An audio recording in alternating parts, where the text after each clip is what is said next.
जिंदगी 2 दिन की है, एक दिन आपके हक में और एक दिन आपके खिलाफ। जिस दिन हक में हो तो गुरूर मत करना और जिस दिन खिलाफ हो थोड़ा सा सब्र जरूर करना। गलत लोग सबकी ज़िंदगी में आते हैं, लेकिन ये लोग हमेशा सही सबक देकर के जाते हैं। हमारे ग्रंथों में स्पष्ट शब्दों में लिखा है, निराश मत होना, कमज़ोर आपका वक्त है, आप नहीं। नमस्कार, मैं हूं कमल श्रीमाली। आप सभी का बहुत बहुत स्वागत आपके अपने चैनल में और हमारे जीवन को सबसे अधिक प्रभावित करने वाले बृहस्पति के मिथुन राशि में प्रवेश के इस विशेष एपिसोड में। यह एपिसोड आपकी राशि, नाम राशि अर्थात मून साइन पर आधारित है। एक अपील है आपसे, यह चैनल और इसका हर एपिसोड आपके जीवन में सहजता, सुख, शांति, समृद्धि के लिए हमारा प्रयास है। आप भी हमारे चैनल को सब्सक्राइब कर, कमेंट कर, शेयर कर, लाइक कर, उत्साहवर्धन करें, हमारा सहयोग करें। ज्योतिष शास्त्र में बृहस्पति पूर्व जन्म के कर्म, धर्म, दर्शन, ज्ञान और संतान का प्रतिनिधित्व करते हैं।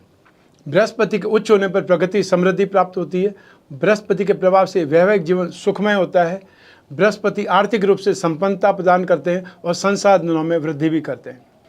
बृहस्पति मानव की भौतिक क्षेत्र में उन्नति नहीं करते, बल्कि आध्यात्मिक क्षेत्र में ज्ञान की चरम सीमा पर पहुंचा देते हैं। देवगुरु बृहस्पति जब राशि परिवर्तन करते हैं तो इसका असर ज्ञान, वृद्धि, शिक्षा, संतान, दान और पिता पुत्र संबंधों पर पड़ता है। Devguru Brihaspati 1st house, 5th house, 9th house और 10th हाउस के कारक ग्रह हैं। इन 4 भावों में स्थित बृहस्पति धर्म, अर्थ, काम और मोक्ष, यह 4 प्रकार के पुरुषार्थ प्रदान करते हैं। बृहस्पति ग्रह को शुभता का प्रतीक माना गया है। महिलाओं के लिए बृहस्पति पति कारक और पुरुषों के लिए बृहस्पति धन कारक माने जाते हैं। आपकी राशि अर्थात चंद्र लगने के आधार पर आपकी राशि से दूसरे, 5वें, 7वें, 9वें और 11वें भाव में गोचरवश आए हुए बृहस्पति सदैव शुभ फल प्रदान करते हैं। शेष भाव में उनका फल सामान्य या अशुभ माना जाता है। बृहस्पति वृद्धि के कारक है, इसलिए अच्छी या बुरी जो भी घटना हो उसमें इनका योगदान वृद्धि कारक होता है। अब यही देवगुरु बृहस्पति 14 मई 2025 को रात्रि 10:35 पर मिथुन राशि में प्रवेश कर जाएंगे और 18 अक्टूबर 2025 तक मिथुन राशि में गतिशील रहेंगे। फिर कर्क राशि में जाकर के पुनः 5 दिसंबर 2025 से 1 जून 2026 तक मिथुन राशि में गतिशील रहेंगे। और इसी बीच बृहस्पति अस्त, उदय, वक्री, मार्गी, अतिचारी भी होंगे। लगभग 12 वर्षों के बाद बृहस्पति फिर से मिथुन राशि में प्रवेश कर रहे हैं। आइए अब बात करते हैं आपकी राशि के अनुसार विश्लेषण की। बृहस्पति आपकी कर्क राशि से रोग भाव और भाग्य भाव 6th हाउस और 9th हाउस के स्वामी हैं और आपकी राशि से नाश भाव में 12th हाउस में गोचरवश प्रवेश करेंगे। यह गोचर आपके लिए संघर्ष कारक है। बृहस्पति के इस राशि परिवर्तन से सुख भाव 4th हाउस, रोग भाव 6th हाउस और अष्टम मारक भाव अर्थात 8th हाउस पर दृष्टिपात करके इन भावों के फल को प्रभावित करेंगे। इस एपिसोड में हम आपकी कर्क राशि पर बृहस्पति के गोचर परिवर्तन का क्या क्या प्रभाव पड़ेगा इसके बारे में विश्लेषण करेंगे। साथ ही आपके कार्य व्यवसाय, आर्थिक स्थिति, वैवाहिक जीवन, घर परिवार, शिक्षा और स्वास्थ्य पक्ष के बारे में भी विश्लेषण करेंगे। बृहस्पति की पंचम दृष्टि 4th हाउस सुख भाव पर होने से आप घरेलू सुख प्राप्ति के लिए एक्सपेंसेस करेंगे और उन खर्चों को करने के बाद में आपको संतुष्टि और सुख प्राप्ति होगी। आप धार्मिक और अच्छे कार्यों पर खर्च करने का प्रयास करेंगे। घरेलू खर्च में वृद्धि होने के योग बनेंगे। माताजी के स्वास्थ्य में सुधार आएगा और उनके अंदर धार्मिक प्रवृत्ति में भी वृद्धि होगी और घर में भी शुभ मांगलिक कार्य होंगे, जिससे घर का माहौल भक्तिमय, धार्मिक या मांगलिक हो जाएगा। मामा लोगों के साथ में आपके रिश्ते बेहतर होंगे। यहाँ पर सकारात्मक पक्ष की बात करें, पॉजिटिविटी की बात करें तो भाग्यश बृहस्पति का 12वें भाव में गोचर, नाश भाव में गोचर आपको काम के सिलसिले में विदेश यात्रा या फिर बाहर के राज्यों की यात्रा करवाने में सहायक साबित होगा। इसके अलावा 18 मई से अष्टम भाव में राहु की स्थिति भी आपको विदेशी भूमि से कई अच्छे अवसर प्राप्त करने में सपोर्टिव साबित होगी, सहायता करेगी, सहायक साबित होगी। आप कर्क राशि वाले लोगों को बृहस्पति के राशि परिवर्तन से संतान से दूर होना पड़ सकता है। कई बार यात्रा में कष्ट और पैसा बहुत अधिक खर्च हो सकता है। खर्चों में अनएक्सपेक्टेड वृद्धि हो सकती है, अर्थात जो सोचा नहीं उतना बड़ा खर्चा आकर के सिर पर गिर सकता है, अर्थात वो खर्चा जो कि आपको हर हालत में करना ही पड़ेगा। 12 जून से 5 जुलाई 2025 के बीच में जब बृहस्पति अस्त अवस्था में होंगे तो स्वास्थ्य के प्रति विशेष सावधानी बरतनी पड़ेगी, अन्यथा आप बीमार पड़ सकते हैं। वर्ष के अंतिम महीनों में जब 11 नवंबर 2025 से 11 मार्च 2026 तक बृहस्पति द्वादश भाव में वक्री अवस्था में होंगे, तब विश्वास पात्र व्यक्ति से भी धोखा मिल सकता है, कलंक लग सकता है। शरीर स्वस्थ नहीं रहेगा, सदाचार में भी आपकी बहुत कमी आ जाएगी।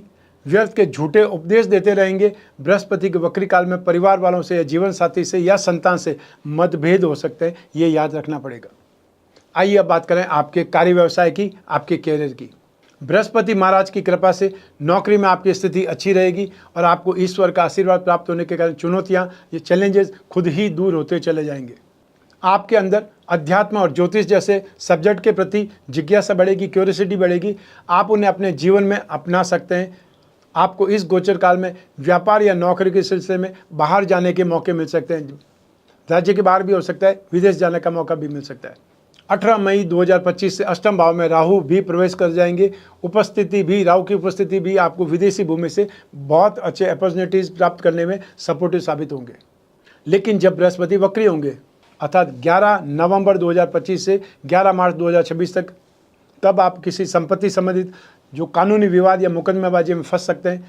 इसलिए किसी भी संपत्ति में अपना पैसा इन्वेस्ट करते समय आपको बहुत समझदारी से काम लेना पड़ेगा। कोई न कोई वकील की राय लें या कोई न कोई जिसको समझदार व्यक्ति बोलते हैं, जो बहुत एक्सपीरियंस है, या कोई न कोई प्रोफेशनल कंसल्टेंट होते हैं, उनकी राय लें।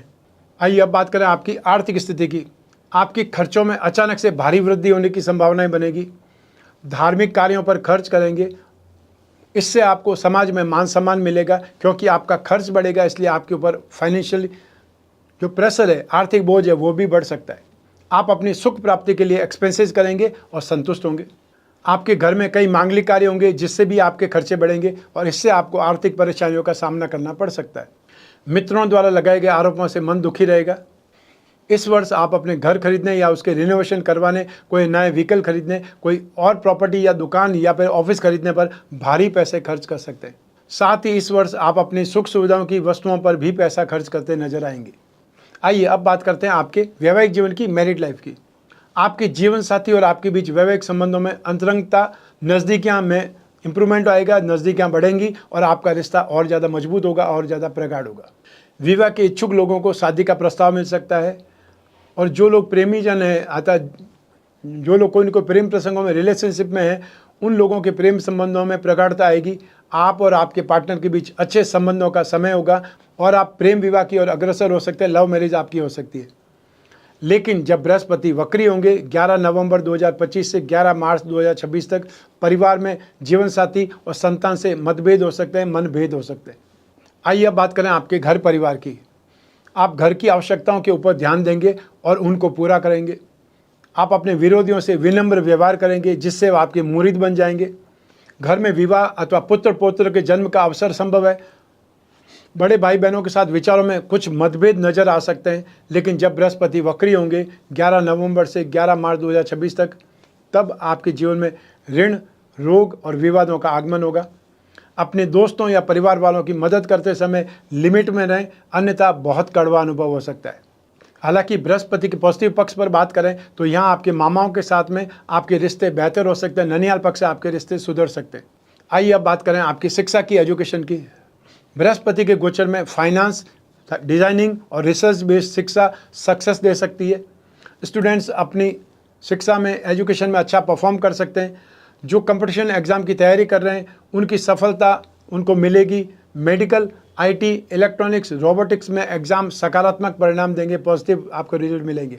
हालांकि यह गोचर पीएचडी या गुप्त विज्ञान के क्षेत्र से जुड़े छात्रों के लिए बेहद शुभ रहेगा और जो लोग बाहर जाकर के उच्च शिक्षा प्राप्त करने के इच्छुक हैं, हायर एजुकेशन अब्रॉड में लेना चाहते हैं, उनके लिए गोचर सपोर्टिव रहेगा। आइए अब बात करें आपके स्वास्थ्य की, हेल्थ की। माता जी के स्वास्थ्य में सुधार आएगा और बृहस्पति की कृपा से माता जी के अंदर धार्मिक प्रवृत्ति की वृद्धि होगी और घर में शुभ कार्य होंगे, जिससे घर का माहौल भक्तिपूर्ण और धार्मिक हो सकता है। 11 नवंबर 2025 से 11 मार्च 2026 तक, जब देवगुरु बृहस्पति आपकी राशि से द्वादश भाव में वक्री होंगे, तो आपको अपने स्वास्थ्य पर विशेष ध्यान रखने की आवश्यकता पड़ेगी, वरना यह गोचर हेल्थ प्रॉब्लम में बहुत बड़ी समस्याओं को जन्म दे सकता है। कोई पुराना रोग उभर सकता है, आपको फाइनेंशियल लॉस और या फिर आपकी हेल्थ खराब होने के चलते बढ़े हुए खर्चों का सामना करना पड़ सकता है। इनकम में कमी आ सकती है और या फिर आपको पैसों की कमी महसूस हो सकती है। तो आइए अब बात करें बृहस्पति ग्रह की शांति के कुछ उपायों के बारे में। मधुमेह अर्थात डायबिटीज़ का सीधा संबंध आपकी कुंडली में बृहस्पति से माना जाता है। बृहस्पति की पूजा आराधना पेट को प्रभावित करने वाली बीमारियों से राहत दिलवा सकती है। अगर आप गुरु के दुष्प्रभाव से पीड़ित हैं तो इन उपायों को अपनाना चाहिए। सबसे पहले 10 अवतार विष्णु कवच धारण करें या लक्ष्मी नारायण कवच बना करके धारण करें। बृहस्पति ग्रह का पिरामिड या नवग्रह दोष निवारक पिरामिड अपने बेडरूम में रखें। विष्णु प्रतिमा घर की पूजा में स्थापित करें और नित्य उस पर अभिषेक करें। अभिषेक करते समय ओम नमो भगवते वासुदेवाय इस मंत्र का उच्चारण करते रहें। गुरुवार के दिन अर्थात थर्सडे के दिन गुड़, चने की दाल, केला या कोई भी पीली वस्तु या फिर पीले फलों का दान कर सकते हैं जो जरूरतमंद हो उसको। पुरुष सूक्त या विष्णु सहस्त्र नाम का पाठ करें या फिर बृहस्पति के एकाक्षरी बीज मंत्र ओम ब्रह्म बृहस्पते नमः इस मंत्र का जाप करें। तो ये था बृहस्पति का मिथुन राशि में गोचर फल आपकी राशि के लिए। ये एपिसोड, ये राशिफल, ये गोचर फल आपकी जन्म कुंडली में एक ग्रह चंद्रमा को आधार बना करके मैंने बतलाया है। आप चाहें तो अपनी जन्म कुंडली के संदर्भ में इस गोचर फल को और सटीकता से जान सकते हैं, क्योंकि जन्म कुंडली आपकी अपनी है और आपकी अपनी डिटेल से ही बनती है। लेकिन जब जीवन में समस्याएं ज़्यादा हो, कोई बहुत बड़ा डिसीजन लेना हो, भविष्य में झांकना हो, तो आपको अपनी जन्म कुंडली के माध्यम से ही आगे बढ़ना चाहिए। जन्म कुंडली का विश्लेषण कराना चाहिए, समय समय पर कराना चाहिए, 1 वर्ष में 1 बार तो जरूर कराना चाहिए। यदि आने वाला समय आपका पॉजिटिव है तो आप बहुत जोश खरोश के साथ में, डेयरिंग के साथ में या थोड़ी रिस्क लेकर के भी काम करेंगे, ज़्यादा काम करेंगे, उससे आपको सक्सेस ज़्यादा मिलेगी, गेन ज़्यादा मिलेगा। और यदि आने वाला समय नेगेटिव है तो आप सावधान होकर के काम करेंगे। इससे आपका जो रेवेन्यू है, जो आपकी कैपिटल है, वो बच सकती है। वो लॉस जो होने वाला है उसको आप सावधानी से कम कर सकते हैं, बचा सकते हैं, वो भी आपका गेन ही होगा। तो ऐसी स्थिति में जब भी आपको जिज्ञासा हो अपनी कुंडली विश्लेषण की या प्रश्न पूछने की, स्क्रीन पर दिए हुए नंबर पर संपर्क स्थापित करना है या व्हाट्सएप नंबर पर मैसेज ड्रॉप करना है अपॉइंटमेंट फिक्स करने के लिए। आप और मैं ही बात करेंगे और बीच में तीसरा कोई भी नहीं होगा। और ऐसी स्थिति में आप अपनी हर समस्या के ऊपर बात कर सकते हैं, विचार विमर्श कर सकते हैं। हम लोग आपकी समस्याओं का विश्लेषण कर सकते हैं। आप कोई भी कंट्री में रहते हो, कोई भी शहर में रहते हो, आप अपने घर बैठे हुए, अपने ऑफिस की 4 दीवारी में बैठे हुए अपनी कुंडली का विश्लेषण करवा सकते हैं। जो पूछना चाहें वो पूछ सकते हैं। जो उपाय होंगे वो आपको लिखित रूप में चाहे व्हाट्सएप के माध्यम से या ईमेल के माध्यम से प्राप्त होंगे।